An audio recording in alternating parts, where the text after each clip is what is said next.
Go yard. I got so much motherfucking design on right now. Break it down, bring it back, make it clap. I got 3 old thoughts, new block, where that thing. Bitches on my line, and you know they come straight. Hold up, what it not, 45, scope it cash like, whoa. How you fucking with these hoes up? Assalamualaikum warahmatullahi wabarakatuh. Halo guys, ketemu lagi bersama saya Arnita Riansi dari Prodi Ekonomi Syariah 6A dengan NIM 2681009. Di sini saya akan melaksanakan tugas UAS mata kuliah isu-isu ekonomi Islam kontemporer yang diampu oleh Ibu Messi Herawati. Di tengah gencarnya dedolarisasi yang menjadi sedemikian viral sesudah Cina berusaha melepas ketergantungannya dari US dollar dengan menggalang petro yuan bersama Arab Saudi, serta mendorong perdagangan bilateral berbasis Chinese yuan dengan negara-negara sesama anggota BRICS lainnya. Muncul banyak keinginan dari berbagai negara-negara di dunia yang juga ingin melepas ketergantungannya dari hegemoni US dollar. Apakah hal ini merupakan upaya Cina menghancurkan nilai US dollar? Namun, mengapa selama ini China justru pernah membiarkan US dollar melemah di bawah 6 Chinese yuan per dolarnya?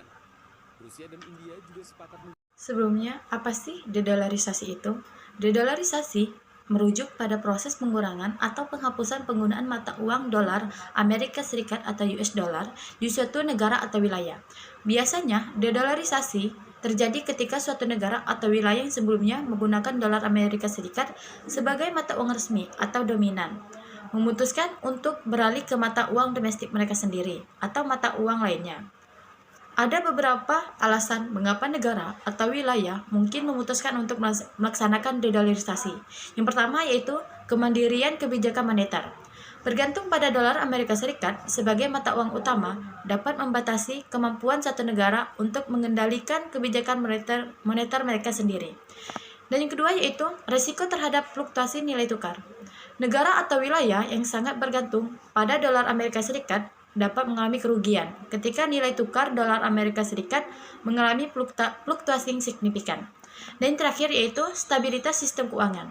Bergantung pada mata uang asing seperti dolar Amerika Serikat dapat meningkatkan kerentanan terhadap krisis keuangan dan ketidakstabilan sistem keuangan.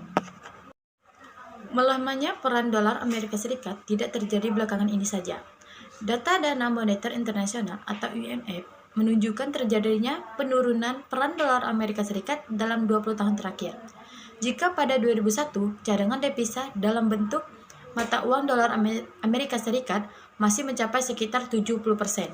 Pada akhir tahun 2022 sudah merosot menjadi 58%.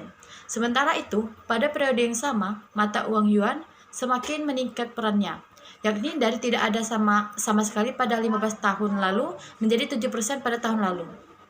Meski menurun, dominasi dolar Amerika Serikat masih tetap tinggi, apalagi dibandingkan yuan. Pendapat bahwa yuan akan segera menggantikan dolar Amerika Serikat tentu saja tidak punya dasar. Namun, proses tergerusnya dominasi dolar Amerika Serikat di satu sisi dan meningkatnya yuan di sisi lain bisa jadi akan lebih cepat dari perkiraan banyak pihak. Fragmentasi geopolitik telah memberi insentif bagi kebijakan meninggalkan dominasi dolar Amerika Serikat dan menggunakan mata uang lain. Dampak dedolarisasi dapat bervariasi tergantung pada berbagai faktor seperti kebijakan ekonomi, stabilitas mata uang, dan ketergantungan ekonomi suatu negara terhadap Amerika Serikat. Berikut ini beberapa dampak yang mungkin timbul akibat dedolarisasi bagi Indonesia. Yang pertama yaitu kedaulatan moneter. Dengan dedolarisasi, penggunaan mata uang lokal seperti rupiah akan meningkat. Hal ini dapat memberikan negara lebih banyak kendali atas kebijakan moneter dan ekonomi dalam negeri, mengurangi ketergantungan terhadap kebijakan moneter Amerika Serikat dan meningkatkan kedaulatan moneter. Yang kedua yaitu stabilitas mata uang. Jika dedolarisasi berhasil, dapat memperkuat mata uang lokal. Namun, stabilitas mata uang rupiah tergantung pada faktor-faktor ekonomi domestik, seperti inflasi, pertumbuhan ekonomi, dan stabilitas ekonomi politik. Yang ketiga yaitu pengaruh terhadap ekspor-impor. Jika dolar Amerika Serikat tidak lagi menjadi mata uang dominan dalam perdagangan internasional, dedolarisasi dapat mengubah dinamika perdagangan Indonesia. Yang keempat yaitu investasi asing. Dedolarisasi dapat mempengaruhi minat investor asing untuk berinvestasi di Indonesia. Jika investor asing harus menukar mata uang mereka menjadi rupiah untuk berinvestasi, fluktuasi nilai tukar rupiah yang tidak stabil dapat menjadi hambatan bagi mereka. Dan yang kelima yaitu utang luar negeri. Jika Indonesia memiliki utang dalam dolar Amerika Serikat, dedolarisasi dapat mempengaruhi beban utang tersebut. Jika nilai tukar rupiah menguat, jumlah utang dalam rupiah bisa turun, mengurangi beban pembayaran bunga dan pokok utang.